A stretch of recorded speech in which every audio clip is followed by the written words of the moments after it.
I mean, ultimately, it's the first time in recent memory that Netanyahu and Hamas leaders agree on something like right. Yeah. They call That's true. That's true. They're both united against, not united, but they're both against it, right? Yeah, I mean, it's like all the trope in the movies, right? Like the Earth is warring, but it takes an alien species to come and unite everyone.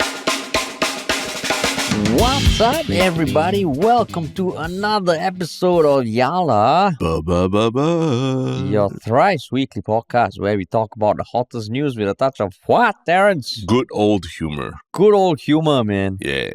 How is your week, man? This is a short week. Tomorrow is a holiday. Right? But it's our first podcast of the week. Because I think last week we had, very intense podcasts about PM Wong and Leong Man Wai. PM Wong. Yeah. Exactly. Oh, PM Wong. Yeah. So you gotten used to it already? PM Wong? Yeah. It's like, it sounds like a name of a 80s band or something. Like, there was PM Dawn. There was PM Wong. There was PM Dawn. Very classic R&B band from the 80s. Or 90s. Yeah. But the closest thing that comes to mind is PMA and PMD. PMA. Personal mobility device, personal mobility accessory. Oh, yeah. PMA. But nothing new. That could have existed in the PM Lee era also, right? True. Yeah, that's true. PM Wong. PM Lee, PM Wong. Yeah. PM Wong. PM Wong. Everyone's just adjusting to the new reality, and the words rolling off your mouth, out of your tongue, just feel a little strange, right? Yeah. PM Wong. But yeah. And you were saying last week we had a few. I mean, so far the episode where we talked about the swearing-in ceremony has been quite popular. Yeah. Which is nice. I think people enjoyed, quite a deep dive into it. Except I think people pointed out that we missed out one very, very important, crucial piece of the political puzzle. Which was? Lawrence Wong's wife. Oh, well, yeah. Well, how could we, man? How could we? We didn't talk about the fact that people were saying that she's very chill and everything. Yeah. There was a surprising number of comments about that. Yeah. I mean, I maybe not chill, but they were saying she looks very elegant. Classy, like a South Korean actress. I don't understand the reference though. Like, what about being a South Korean actress? Classy lah. What, that means Singapore actress won't be classy? I don't know. Chinese actress. I don't know. Classy. Do you watch K-dramas? Yeah, I do. Yeah, you don't see any resemblance there. I don't understand why specifically South Korean actress. You could be a classy actress of any nationality. Or just a Chinese actress? Yeah, exactly. Yeah, and that's what I'm saying. Maybe because it's the Korean fandom lah. Okay. No, so it's not a great reference not a great reference point. Yeah. Someone says that because doesn't. I mean, when you tell me South Korean celebrity or something, I'm thinking like plastic surgery and all that kind of stuff. Yeah. So I had to take a second look to see if people were saying she looks plastic or something. It's just the elegance. They were saying she's elegant. It's just the elegance. The elegance. But yeah, this week we're back. Episode today, taking a break midweek. Celebrating Vesak Day tomorrow. Vesak Day. Very important. Yeah. Very relevant to our discussions today also. That's right. Yeah. And I mean, another thing that is also relevant to one of maybe we can't, we'll hold that. Hold that. But when we do reveal it, you'll understand why it's relevant to this episode. But we have the big announcement. Yeah. The announcement that we've been teasing over the past few episodes. We even went on national radio and teased it on national radio. Yeah. For those hardcore Yellow Butters who heard us on Kiss 92. Kiss 92 with Joshua Simon. Yeah. Last Monday, right? Last Monday, I believe. Yeah, we teased about it already. Yeah, and today we can announce it. Yeah. So what is it? We're not, we're not fully announcing everything. Okay, announcing part of it. Okay, part of it. Yeah, thanks, Terrence, for spoiling the excitement. Correct, yeah. But what can we announce today? We're going to be doing a live podcast recording, live Yellow Butt podcast recording. Yeah. In a location in Singapore. Yeah. Which we won't disclose yet, right? Yeah. But it's happening in June, man. Early June, which is like less than a few weeks away. Yeah, I was expecting you to just say live show. And then like the subtitle can be live podcast recording. Oh, okay. But then it sounds like it's a live event lah. It's a live event. Yeah, it's a Yellow live Butt event. live event. Yeah, which is our second ever live event. Yeah. The first one was 2021 at the National Gallery, which sold out. So now we're holding our second ever event. Yeah. And it is going to be 8th June. Yes. Saturday evening. And we won't disclose the location yet. Yeah. But what we can say is that we're going to be putting up the link to the ticketing page on Thursday at 3 p.m. Yes. Yeah, and we're going to be doing it to coincide with the launch of another thing. Yeah. And what is that, Terence? It's our Yalabat Telegram channel, the official Yalabat Telegram channel. It's called channel, right? It's called channel, right? Gen Zs. The Gen Zs. Gen Zs in the office just confirmed it. Yeah. Telegram channel. And yeah, we are launching that. So we will be sharing the link in the Telegram channel at 3 p.m. on Thursday, 23rd May. So the best thing you can do now, because it's going to be intimate AF, right? Intimate AF. So there's a limited number of seats. And to get first dibs on the ticket sales, join the Telegram group, which is called Yalabat Podcast. Yes, that's is right. there a handle or anything? There is Yalabat. Yalabat Podcast. Okay. So Harish, why are we spamming people with a new Telegram group? Isn't it enough really that we got YouTube, Reddit, Instagram, TikTok? Now, why are you setting up this Telegram group, and why are you only announcing why are we releasing the purchase link for the tickets only on Telegram? Because Telegram feels like another way to interact with the community. Because even earlier today, we were working on another kind of project that we hopefully will be announcing in like a couple of months' time. Yeah. And we were thinking, we want to hear from the listeners, the fans. But you can do on like a poll on Reddit or on Instagram. Yeah. But it feels like with Reddit, there are so many. It's very discussion centric, and Instagram feels like it's very like fun polls. But if we need some way to really interact with fans, get some feedback, Telegram felt like a choice, So that was one reason for me. What about for you? Yeah, I think we just want to be where it's easy for people to access Yalabat, right? Whether it's even just like a quick interaction or even just being informed whenever we have a new podcast out as well. Sometimes, we put it on Reddit, but not everybody uses Reddit, but most people use either WhatsApp or Telegram. And just based on privacy and everything like that, we felt Telegram's probably the best way to allow people to easily access stuff related to Yalabat. Without having to review phone numbers or things like that. Yeah. So join the group. The link is in the show notes. We will release the link to the ticketing website at 3 p.m. on Thursday. But what you can expect at the event, right? It'll happen in the evening. We will be doing the recording of a regular episode. Yeah. You might even play a part in helping decide what we're talking about. And along with the ticket comes a complimentary cocktail or mocktail. And what is so special about this, Terence? It will be inspired by Yalabat. Yeah. That's as much as we can say right now. Yeah. It's going to be, even for those of you hardcore listeners and all, you're gonna love it because it's gonna reference things that we've talked about over the years. Yeah, and we are working with the awesome bartenders of the venue who will be coming up with a drink just for this event. Yeah. Okay, so yeah, we're excited. June 8th, ticketing link will be out on Thursday on Telegram. Yeah, so make sure you join our Telegram channel. Yeah, make sure you join. Podcast. Hell yes. Yes. Cool. Okay. I guess we can jump into the first topic. But also, there's the regular thing. If you want to work with us also, check out ministryoffunny.com. Yeah. And follow us on social media and hit subscribe and all that. Yeah. But most important, Telegram channel. Yes. Cool. Cool. Okay. So there was some big international news that dropped earlier today, 21st May. And it's something that the whole world is reacting to, but we specifically wanted to talk about it to unpack what exactly it means. Because I won't deny that when I first saw the headline, I was like, oh shit, what does this actually mean? Yeah. And it is the news that the ICC prosecutor, ICC being the International Criminal Court, is seeking the arrest of 2 individuals from Israel. Sorry, arrest warrants. Arrest warrants, yeah. He's seeking the arrest. The arrest warrants. No, he's seeking the arrest through an arrest warrant. You have to get the arrest warrant first before any kind of arrest can be made. But he's seeking the arrest.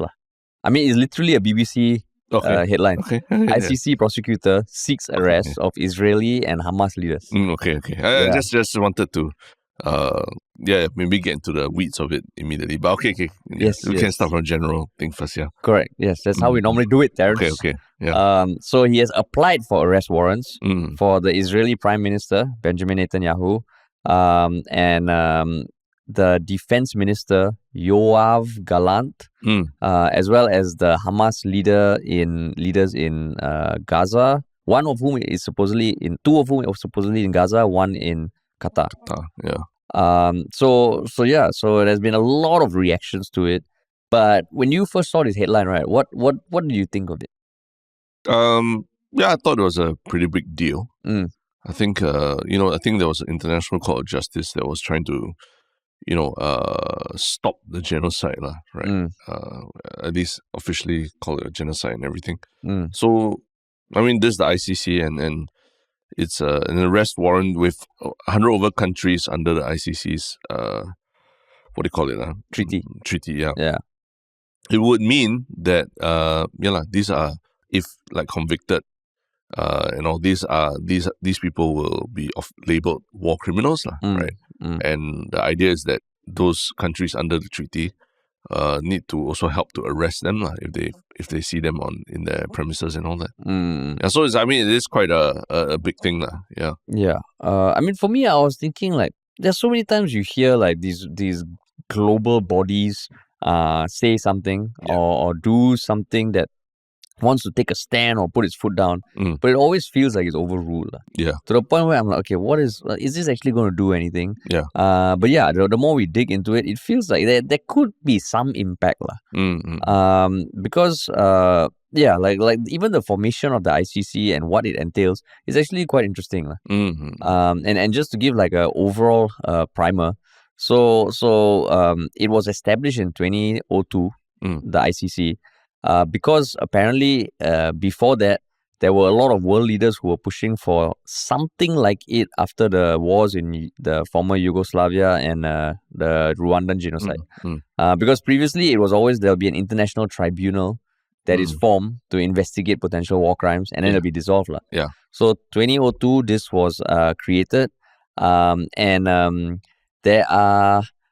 it only has jurisdiction on things that happen after 2002. And it has automatic jurisdiction, which means that it can actually prosecute people for crimes committed on the territory of a state which has ratified the treaty, i.e. one of the 124 countries who are part of the treaty, or by a citizen of a state, or when the UN Security Council refers a case to it. Yeah. So there have been a bunch of cases that have been brought to it, and a few like arrest warrants issued. But basically, building on what you said, is that essentially, if an arrest warrant is put out and the person is in a country that is one of the 124, it is their duty to apprehend the person and prevent them from moving.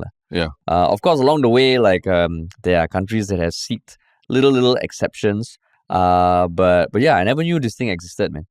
I knew that it existed, but I didn't know the powers or what it could do, because it has no enforcement force of its own. Correct. And if you actually look in the history of it, there's a bunch of people who have been charged, arrest warrants issued. But apparently they're still out there on the run. Not say on the run, but it puts some of those countries, it puts them in a bit of a bind. Like some of these people are still able or have traveled to some of the member states countries before and not been arrested. Yeah, I mean, in 2023, an arrest warrant was issued for Vladimir Putin.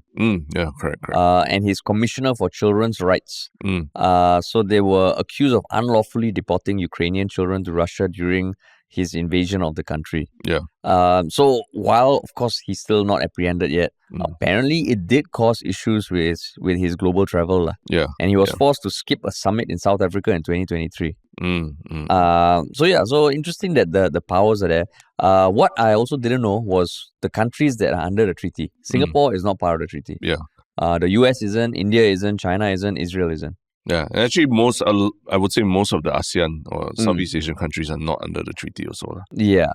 But the state of Palestine is. Which makes this whole thing interesting. And gives it a lot more context or even legs. Yeah. So just in terms of the reactions, I don't think Singapore has put out a statement yet, right? No, don't think so. Yeah. Yeah, but of course, like the Israeli Prime Minister has denounced it. Hamas has also denounced it because they feel it is imposing on their resistance. Yeah. While Netanyahu and a lot of the Western countries, including like the Chancellor of Austria, quite a few politicians in the US, they said the main issue they take is that Israel's leaders and Hamas leaders are being mentioned in the same context. Yeah. Right. Yeah. That's the main gripe from them. From the people who are opposing it. Yeah, I can understand what they mean by that. But I think Netanyahu in his speech, a very angry speech that he did, took it a step further by calling it like anti-Semitism spreading from campuses in the West to institutions in Europe and all.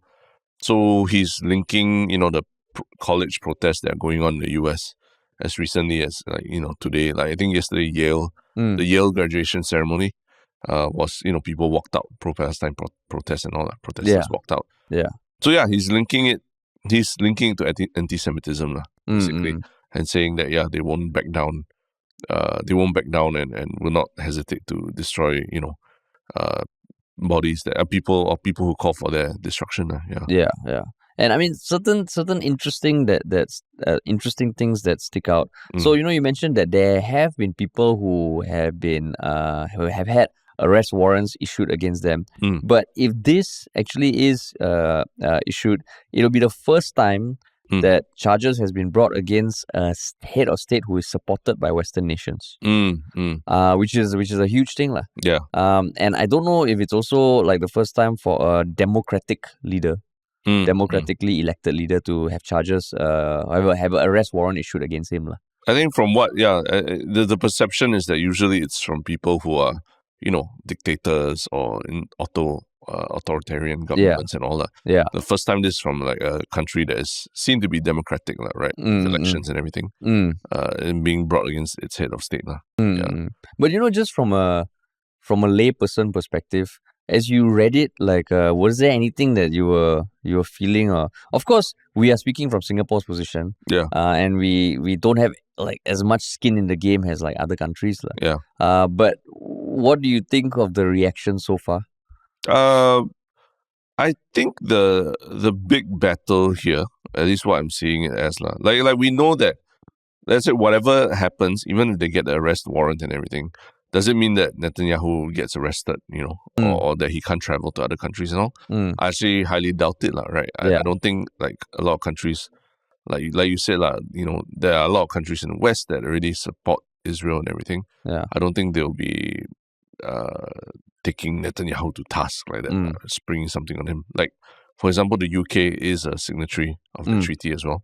But I highly, highly, highly doubt that the UK will arrest the head of state of another country. Bring them in for justice, right? But I think the big battle is in the terminology. Like, I mean, can you imagine like your president or your leader of your country being internationally labeled a war criminal, right? I think that kind of shit sticks in the history books, right? It's similar to the discussions that we're having when Shuen came on. We had Hanan as well from Palestine in the West Bank also, she came on. And they say the words matter, the words that you use to describe Hamas, the words that you use to describe the conflict and everything. These things matter because they influence the perception of people today and people in the future about how this conflict and what this conflict is about, right?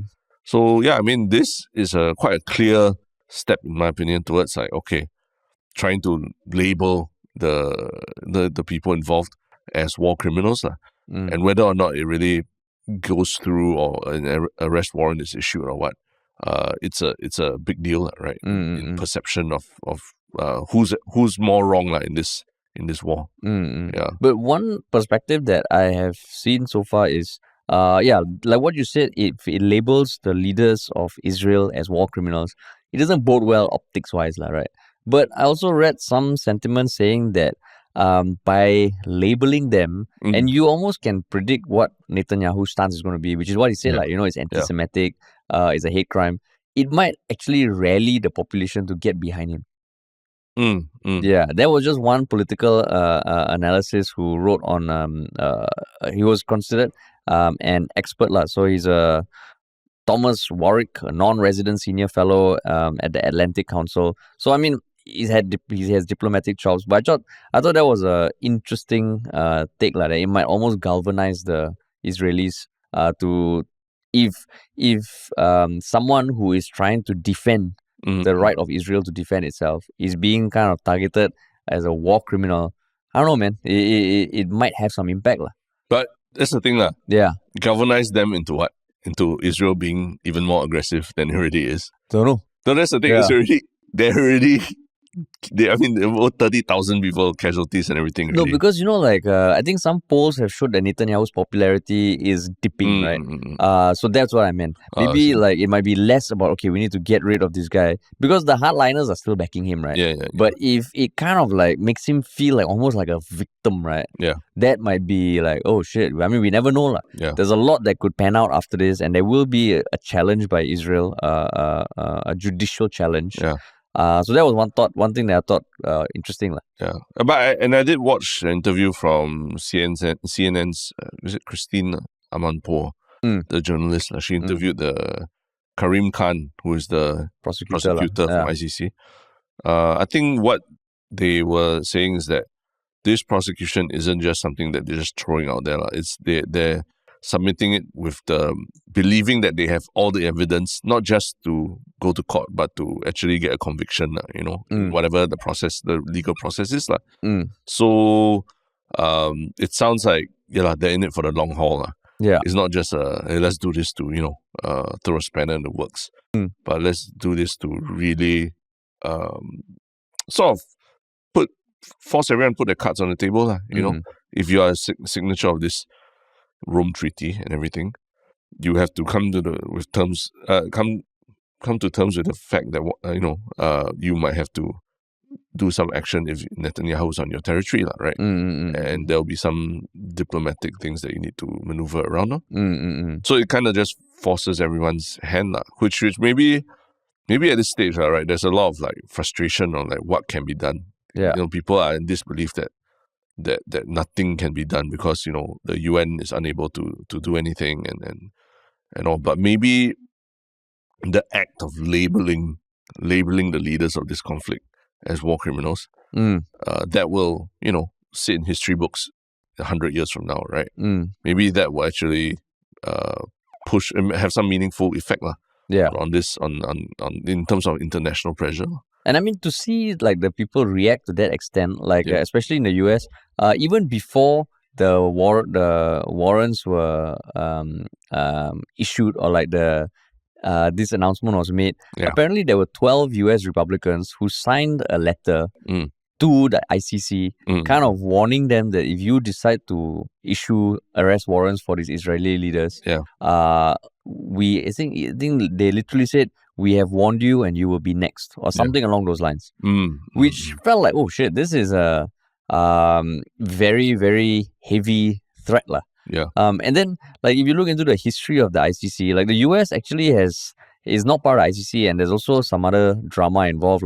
Because when it was formed, the US was kind of worried that the soldiers might be subject of politically motivated or frivolous prosecutions. But Bill Clinton, who was the president then, did sign the treaty as one of his last acts as president, but it was never ratified by Congress. I see. And then the Bush administration, they were opposed to the court, and I think their main gripe with it is that if we are saying this international court has jurisdiction over us, technically it is more powerful than our own court, and they were not going to have that, So during the Bush administration, when US was facing pressure to sign the treaty, they actually threatened to pull out their troops out of the UN force in Bosnia. And then the UN Security Council voted to give US troops a 12-month exemption from prosecution. Then after that, the Security Council was prompted by the Secretary General of the UN, Kofi Annan, to not renew the exemption. So I mean, there's this court that has some jurisdiction, but the US being so powerful, right? It seems like they don't really respect it, Yeah, which is why it's so polarizing even amongst the Democrats and Republicans. Yeah. But one thing, you're saying that by putting it on the table, everybody has to, like, what you say, show their cards. Yeah. The thing is, because show their hands, because the arrest warrant is for Hamas leaders also, two of whom are apparently in Gaza. Yeah. And because Palestine has signed the treaty, technically they are beholden to apprehend and convict them. Yeah, correct. Which is where it gets tricky. And again, like, one sentiment I've seen is that, but with what Hamas would say is that because the Israel doesn't really accept this seeking of warrants, it would justify them not turning over the Hamas leaders. But then it becomes like, oh shit. And Hamas is not officially the Palestinian Liberation Army, right? Yeah. And everything. Yeah. Exactly. So it feels like, I mean, who knows how this will pan out, but I also feel that just from I hope that bodies like this can also have more teeth. The Court of Justice, the International Court of Justice, the ICC. So them taking a stand like this and people reacting that way feels like, okay, is never not charted, uncharted territory. I mean, ultimately, it's the first time in recent memory that Netanyahu and Hamas leaders agree on something, right? Yeah, they call that's true. That's true. They're both united against, not united, but they're both against it, right? Yeah, I mean, it's like all the trope in the movies, right? Like the Earth is warring, but it takes an alien species to come and unite everyone. Yeah. It's like, as a parent, sometimes you see two toddlers squabbling and everything. Ultimately, like, who's right or who's wrong? What you don't want them to do is to cause grievous hurt to each other because they don't know better, right? And in some way, the best way is to just, like, okay, both of you stop, and then, like, punish both a little bit, right? And then both of them will hate you, Yeah, both of them will hate you, but better they hate you. Then later one causes grievous hurt to another that is irreversible, right? Yeah. So in some ways, I think it's a move in the right direction. But I mean, we don't know, like, this was what was issued. This was what was announced. You can watch the video of the Karim Khan announcing it, with him standing in front of two people behind, and it just looks damn tense, Yeah. But we don't know what will happen after this, because it feels like there are so many steps that need to go into place, which is why some people are saying that this is going to affect any negotiations, because if Netanyahu's travel is affected, he's not going to be able to fly off and potentially even meet for peace talks. Correct, yeah. So, I mean, at this point, right, like, what else can we try, man? I guess that's the thing, right? What else, what other options are there? Nothing seems to be working. And even someone who's like, whether you're, whichever side of the conflict that you're on, whether you see, Israel's right to defend itself versus Palestinians defending themselves also against the occupier, right? You just want the killing to stop, right? You just don't want any more civilian casualties, especially. And so we need something drastic needs to happen rather than wait to see, like, how diplomatic, diplomatic, because diplomatic channels have been exercised for how many months already, because ultimately the thing says that, I mean, Karim Khan also says that Israel has the right to defend itself, but not by causing death, starvation, suffering, and serious injury to civilian populations, right? Which is ultimately what they're trying to protect, right? Like, you can go to war, your armies and all can fight against the terrorists or whatever you want to label them as, right? But you can't, like, try and smoke out the terrorists by starving the population and putting a blockade on the whole country and everything, right? Yeah.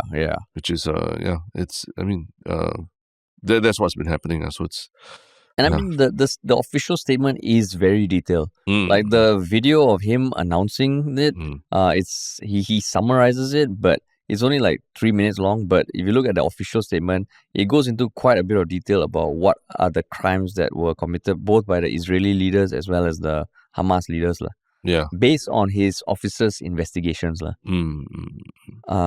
So like, I mean, and he ends off very poignant. Now more than ever, we must collectively demonstrate that international humanitarian law, the foundational baseline for human conduct during conflict, applies to all individuals and applies equally across the situations addressed by my office and the court. This is how we will prove tangibly that the lives of all human beings have equal value. Yeah. But yeah, but also one fun fact about the whole thing. Not say fun is the that one fact, like, one fact that is quite interesting that is getting some attention is that George Clooney's wife, the very, very accomplished human rights lawyer, right, Amal Clooney, is involved as an international panel of experts who advise the Karim Khan and the ICC on this as well. Yeah. And I think because of her, because of who she is and all, there is some publicity around her positioning in this whole thing as well. And thankfully, it hasn't gone down just the more pop culture kind of coverage about, what was she wearing and shit like that. I mean, because she has the chops. Yeah, she has the chops. Right, she has the chops. And in some ways, maybe she can also bring more attention, in the mainstream to this as well, right? Yeah. But, I mean, like, I can't imagine, Karim Khan coming out and saying that his life is probably under threat as well, man. Oh, yeah, absolutely. I mean, that's why he looks so tense, right? It's a tough decision to suddenly be labeled anti-Semitic at the same time, and like being accused of not having, of making this outrageous decision and everything. Yeah, man. Yeah. But yeah. Tough one, man. Tough one, man. So not so much a butt to it, but just to see what happens. It'll definitely be a long process, months probably. Yeah. But interesting to see this make the news. Yeah. But yeah, speaking of getting, trying to stop something from happening, something bad from happening, right? People filing injunctions or whatever to stop things from happening. There's another group that's also trying to stop a very big cultural event. I wouldn't say cultural, a big event from happening in Singapore, right? And that has stirred up some debate amongst the population. And what is this big event? It is the performance of a South Korean DJ who goes by the name New Jeans Nim, who performs in the garb of a Buddhist monk, and who apparently incorporates Buddhist mantras into his set. Yeah. So his electronic dance music set. Music set. Yeah. So and the biggest calls comes from the Singapore Buddhist Federation itself, which is one of the most prominent Buddhist organizations in Singapore. And they're calling for a cancellation for his event, which was meant to be performed on 19th June 2024. Yeah. A week plus after our event on 8th June. Yeah.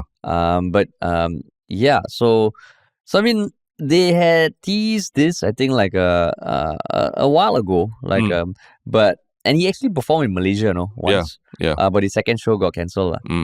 So yeah. There's a quote from the president of the Malaysian Chinese Association, who was kind of pushing for the ban in Malaysia. His controversial acts have hurt the feelings of the Buddhist community, which will celebrate Vesak Day. I appeal to the Home Affairs Minister to instruct the Immigration Department, the police, and the Puspal Secretariat to prevent the entry of the DJ into Malaysia. Yeah. So, Terence. Yeah. What do you think, man? I mean, the first thing is, did you watch his performance? Yeah, I did. What do you think of it? I mean, it looks pretty epic. I'll admit, man, at first I was like, what is this about? When I watched his performance, I was like, wow. It looks like a good time, right? A good big party and everything. Yeah. But he is wearing traditional monk's robes amidst the setting of a club, which, in pictures you can see there are foam parties. There's alcohol. There's people dressed up in clubbing gear and all that kind of stuff. So very unlike what you would expect. Not the kind of setting that you expect like a Buddhist monk to be in. But he's not a Buddhist monk. I think that's one big thing. Yeah, he's not a monk. He's not. So he's just wearing the traditional garb of a Buddhist monk. And apparently infusing some of the Buddhist mantras. That's right. I actually thought he was a monk. His head is really totally shaved. Yeah. But the interesting thing is, because he's South Korean, right? And he has been getting a lot more popular in South Korea. And the Jogye order, I think it's a Jogye, which is South Korea's largest Buddhist sect. Has actually gotten him in as part of their outreach efforts. And the president of the order, Venerable Jinwoo, said, I am thankful for the work you have done in spreading a much younger Buddhism to the young generation. So And he presented the DJ with a prayer beats and a headset. Headset. So in some way, like in your home country, the biggest Buddhist sect kind of like approves of what you're doing. It's I don't know, man. Like I'm not the most religious. So in this case, I don't know how people would feel about it. The Buddhist Federation in Singapore has always been like pretty chill. Yeah. Right. Yeah. So for them to take a stance, right, means that this is some serious shit, man. Yeah, it's interesting, because I think ultimately it's people kind of like how to say I mean, there's a lot of things that we see happening in Malaysia, right? As recent as over the weekend as well, a Singaporean comedian who has been on the show, Shahrukh Chana, also had her license to perform in Malaysia revoked 2 days before a concert. So I think there's a bit of news about that as well out there, and it was over something that a joke she had said in 2017, 2018. And multiple instances of things like that, where conservatives, hardline conservatives in Malaysia have caused performances or shows in Malaysia to be banned or cancelled or anything, right?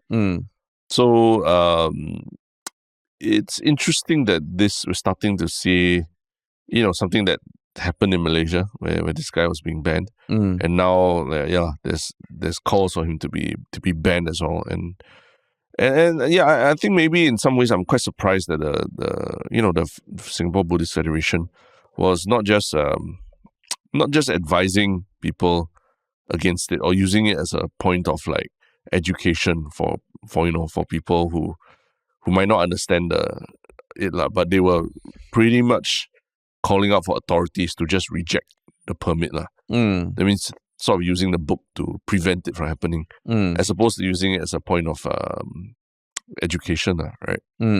So a bit worrying, I would say. A bit worrying. Worrying that they are coming out and...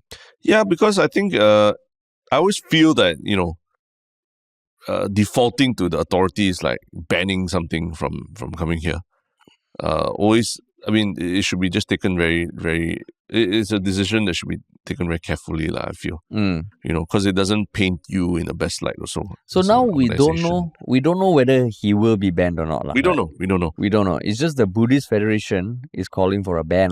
Correct. But yeah, that's what I'm saying. A federation calling for a ban of a performance, outright, and like calling on authorities to do it, right? That's where it's like, okay, where are we going with this, Yeah. Like, are we going down that road where Malaysia is now, right? Yeah. Where everything like not happy, and you just call for the ban of this and ban of that and all that. Yeah. Not a good look, I would say. Not a good look. And especially if Singapore wants to be like a performance hub with all the plans that we're trying to do with Taylor Swift and all that. I mean, we talked about this, right? Where there are a lot of intangible reasons why someone like Taylor Swift decided to come to Singapore only and not every other country in the region. These things, I think, add to that, right? The fact that we don't there's not less controversy around these things, right? Yeah. But I mean, I can I'm with you on that I think people calling for bans is never a good thing. Especially when I think we should totally strive for a society that it's less about, okay, this cannot do, that cannot do, but unless it's criminal or something, you let people decide for themselves. Yeah. But on the other hand, I mean, these events, right, they are ticketed, right? Yeah. There's money involved, right? Yeah. So I can imagine like a religious federation that I mean, the moment you mix religion with commercial stuff, right? I think it can be get a bit tricky. Why are you smiling, Terence? No, I was going to ask you. So religious event cannot be ticketed, is it? I don't know. Is that what you're saying? Because September there's going to be a big event. But I don't think it's going to be, I'm saying ticketed with a price. Okay. Yeah, clarifying. Like that. Yeah. No, like the moment there is money being earned by, I mean, part of his appeal, like I saw the video, and part of me is like, I want to go just to see what's up. How are the Buddhist mantras kind of integrated into the set. Yeah. But if it's something like that is commercial, I can understand why the Federation might not be happy. Yeah. So, and also like there was a Redditor who posted online talking about I mean, they did some research on the Jogye order of Korean Buddhism.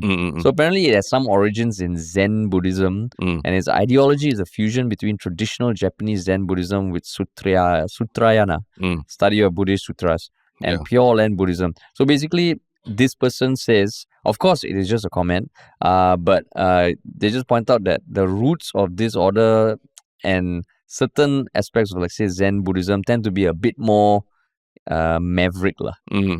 So and if you look at other religions also, there is one overall religion, but beneath it there are many sects lah, right? Yeah. So just because he got the prayer beads from the order of Korean Buddhism in Korea doesn't necessarily mean he's been kind of officially ordained lah.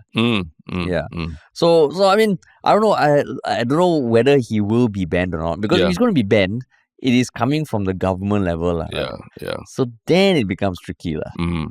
Exactly. So that's what I mean lah. Like, then people start to see Singapore as another one of those everything banned, cannot come here kind of country lah. But can you imagine, like, suddenly there's a religious festival lah, 7 days. Singapore, how many religions? 7. 7. The major religions. Yeah, then every day, because you remember last time there was a rapper called Netanyahu, who was a Jewish rabbi. Yes, yeah. Right. And then you also get some groups. I remember what was the one that they attain popularity amongst the mainstream audience, but they are rooted in, like, Christian songs lah. A lot, yeah. Yeah, a lot, right? There was last time there was one or Jars two. of Clay. Jars of Clay. Yeah. So I mean, you would even argue there are even others that are not explicitly religious, but they have religious sounding lyrics and all that. Yeah, and I think Jars of Clay, the lyrics were quite outright. Yeah. But that one, like, they held concerts. Yeah. Right, they held concerts. They held ticketed concerts with pricing, and that was never an issue lah. Though I would imagine if someone dresses up as the Pope and performs a DJ set, there'll probably be issues also lah. Probably. I mean, that's the thing. I think, like, some people are saying that, what about Christian rock bands and all that, right? Yeah. But most of the time, the content is religious in nature, but the performance itself is, like, if you didn't hear the audio or know the lyrics, it would just look like any other rock concert lah, right? Whereas this one, if, like, you didn't hear the music, you imagine it's just, why is this monk jumping around on stage, right? Yeah. And then I think on the Facebook post by the Federation, the top comment was, I agree. Everyone else who agrees should just put your hands up. Because in the video on Instagram, I think there's that, like, put your hands up. Yeah. And I mean, okay, the DJ was also formerly a comedian, apparently. So you can imagine, like, I wouldn't put it past him to think of this as an angle that immediately makes you stand out. Yeah. If I became, like, a DJ as an Indian priest, get some eyeballs lah, right? But yeah, so in some ways, maybe because I'm just trying to read between the lines of what the Singapore Buddhist Federation is saying lah. They're saying, hopefully authority is able to reject the permits for the performance so as to avoid bringing embarrassment to Buddhists lah. So what do you think about his performance brings embarrassment to Buddhists? Like, because ultimately most Buddhists, I would say, in Singapore, they're not monks, right? They're not ordained monks or anything, but they practice the religion and all. Well, why would watching this bring embarrassment to them? Okay, so I would speak from my Hindu upbringing. Okay. Like, I mean, I'm born a Hindu. Yeah. I'm not the most practicing Hindu. But I do remember growing up, you go to temples and all, and there would be these priests that, come in for weddings and stuff like that.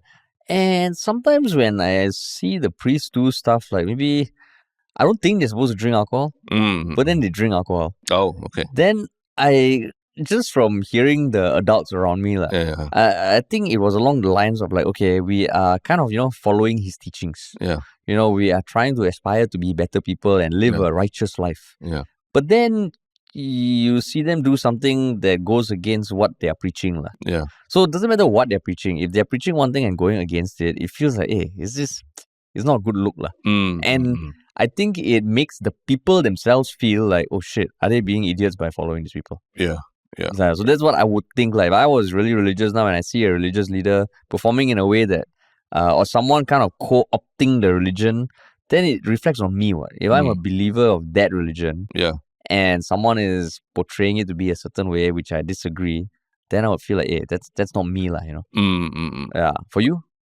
Yeah, in some ways, I think a lot of Buddhism is about, at least people, the mainstream would think about Buddhism as like there's a lot of asceticism involved, right? Not participating in the excesses of a material life, right? What was the word you used? A lot of what? Asceticism. Oh, Yeah. asceticism. Oh, Yeah. okay. Which is severe self-discipline and avoiding all forms of indulgence, typically for religious reasons, Yeah.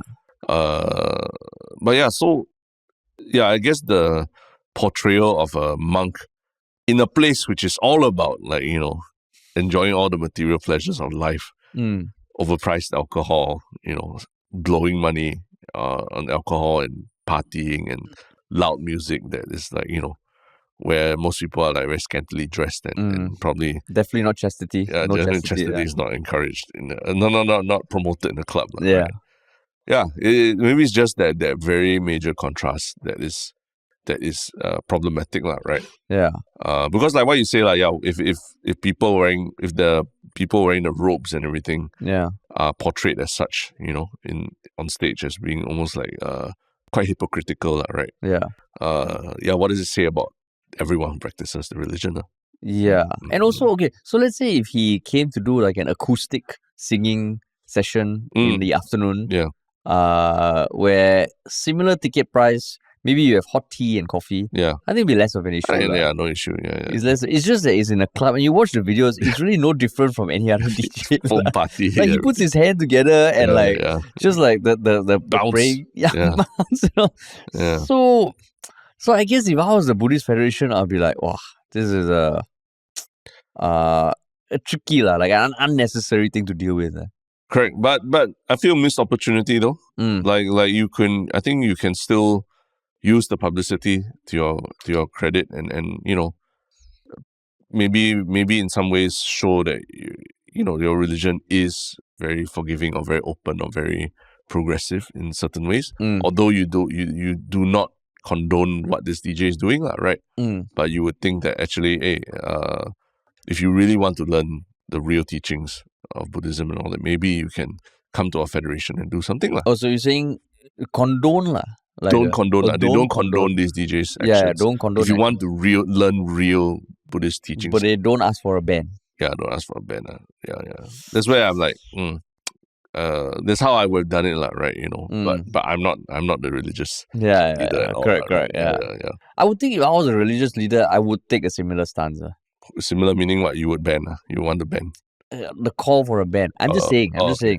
So, like, I mean, as a leader of an organization, you're always going to be on like the lookout for what is best for your federation. Correct. Right. Yeah. And I think it's not the clearest thing why allowing him to perform would be the best thing for your federation. I think as a society, it's good. Yeah. But as a federation, I can't imagine them saying like, okay, you know what? We don't agree with what you do, but you do you. For those who want to have a Friday night where you're not partying away with your friends and all, come listen to the true teachings. No, you said you do you, but you want them banned.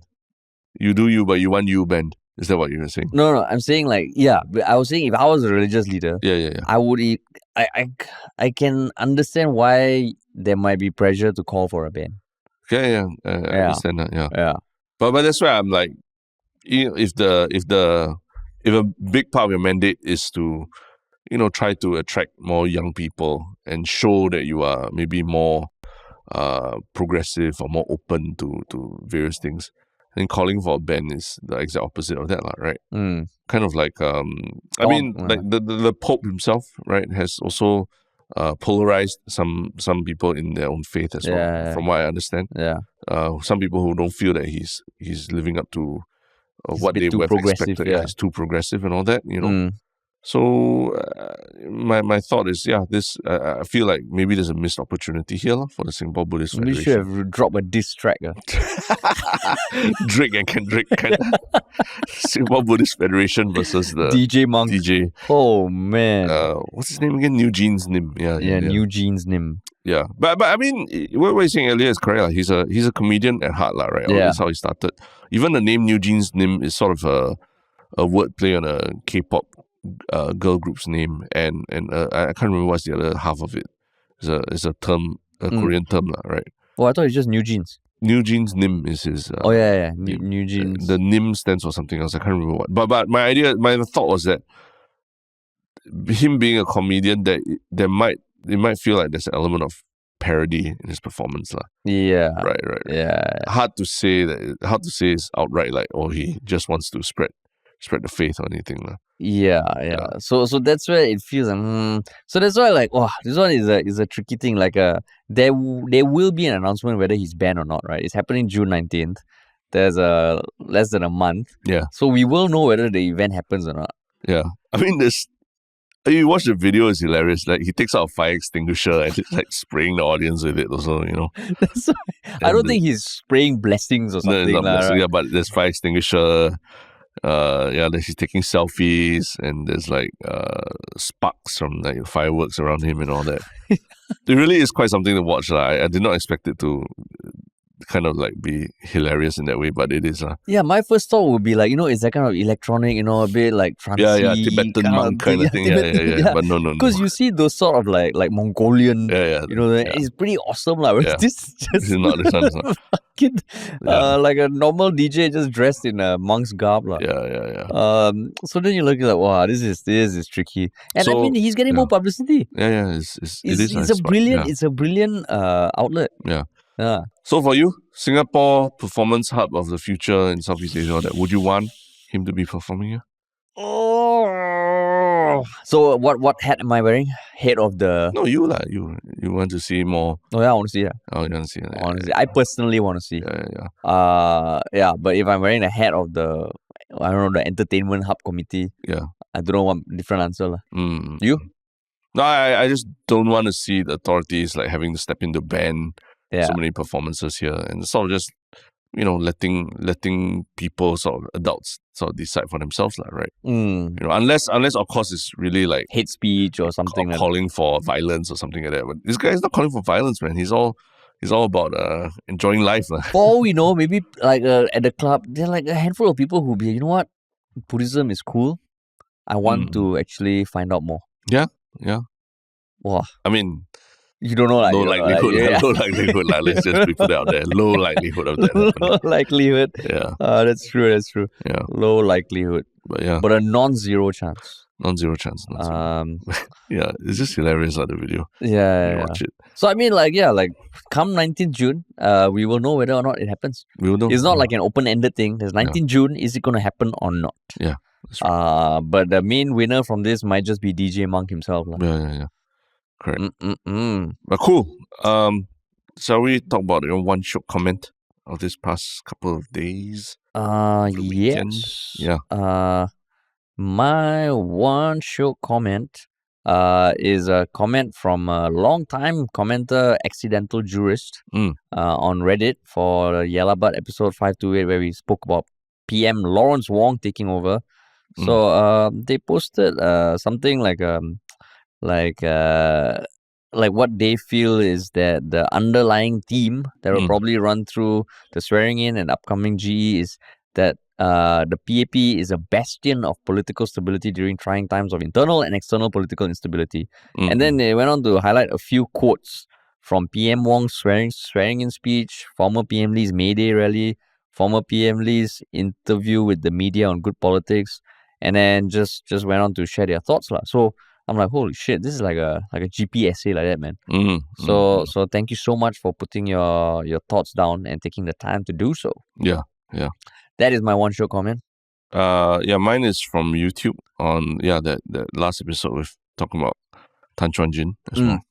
Yusof Ishak 1965 said that I'm of the opinion that, like most people, he deserves a second chance. He's still in his mid-50s, has a few more decades to go, and shouldn't be given a life sentence imprisonment in the realm of eternal cancellation. And here's the Yellowbutt moment. But this move to conduct such a masterclass felt too soon. It's not even been a year since he resigned, and the topics covered were ultra tone-deaf and ironic, naturally and understandably inviting all the mockery that came after. Perhaps he could take a leaf from NOC's Sylvia Chan, who after a 2-year hiatus came back to the public eye presenting herself as a life coach. He won't comment about whether she was truly sorry or whatever, but She can position herself as someone who has gone through a really bad crisis and managed to slowly walk out of it. Whereas Tan Chuan Jin's sharing in the masterclass feels very premature and empty because he has not yet truly addressed those issues on a personal capacity or displayed that in some way he has truly reflected or repented on his actions.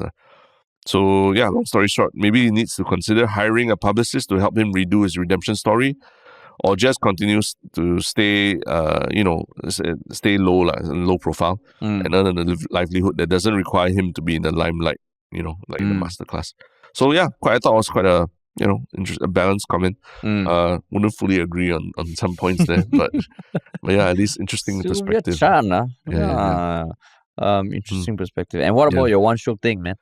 My one Shiok thing, I guess, is kind of related to the first topic we talked about, where there's a trailer for a show on Netflix coming out. It's called Hitler and the Nazis: Evil on Trial.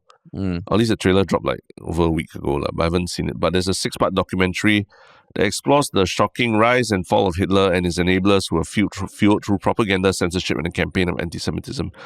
But yeah, this is through the lens of the Nuremberg trials, which was actually a trial on the Nazi leaders, for the war crimes committed during World War II.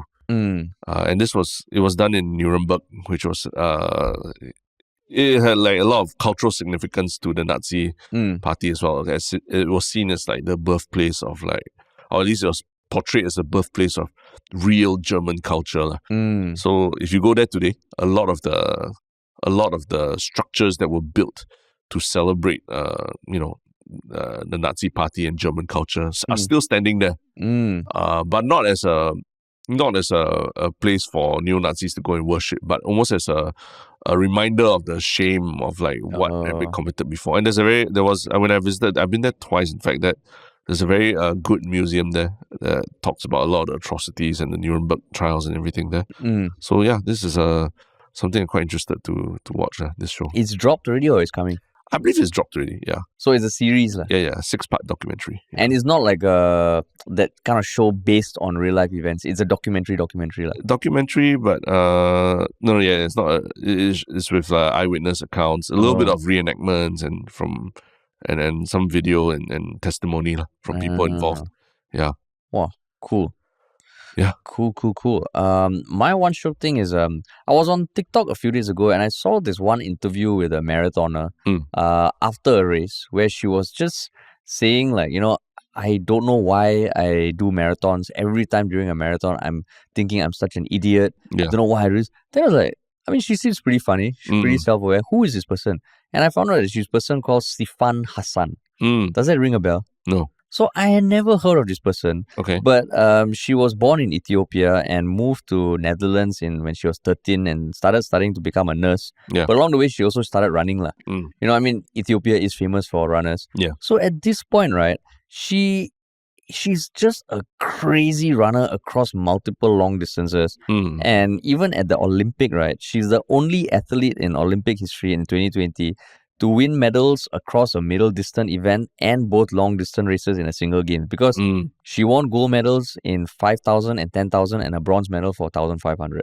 So from what I understand, runners for the more short to middle distance, 1,500, 3,000 might be their thing. And then for the people who do long distance, it's 10,000, half marathon. Yeah. So she won 10,000, 5,000 and brought bronze in 1,500, has won multiple events in those 3 events, held multiple European records. And in 2023, she did her first marathon. Oh, okay. And it was a London marathon. And halfway through, she started cramping and she stopped to stretch. And she lost the leader pack. Okay. But she still ended up winning it on her marathon debut. Wow. And then after that, she ran the Chicago Marathon and she ran the second fastest time for a female ever. Wow. So, crazy. Yeah, her stats are crazy. And there are clips online of I think in the Olympic heats, she fell, the runner in front of her fell in 1,500 meters on the final lap. And she fell to second last. But within one lap, she caught up and beat everyone. Oh, really? Wow. Yeah, so it is insane, and I never heard of her before. So, and she seems quite funny, So yeah, Sifan Hassan, insane. Insane. Wow. So why were you coming across her again? I was on TikTok and I just saw this clip of her doing a post-marathon interview, and she was like, I hate marathon. No, I hate marathons. She's like, marathons are so painful. I don't know why I keep doing this. I see. And I was like, huh? Did she just win a marathon? And said, yeah, okay. she just won the marathon. Oh, I thought it was in relation to just like about Natalie Dow doing Project 1000 and everything. Yeah, no, crazy one as well. Yeah. I mean, in general, like long runners and all. I mean, interesting. Yeah. Just happened to see it. And Sifan Hassan. Yeah. Insane. But let me just puff my earlier statement. Yes. The show that I was talking about, Hitler and the Nazis, Evil on Trial, is only coming out June 5th. So it's not out yet. Okay, 3 days before our live event. Yeah. Yeah, on June 8th.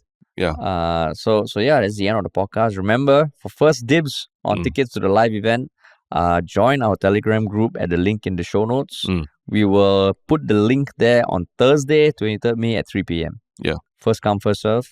And hope to see you all there. Yeah. And anything else? No, to work with us, check out ministryoffunny.com. Cool, man. All right. Thanks, everybody.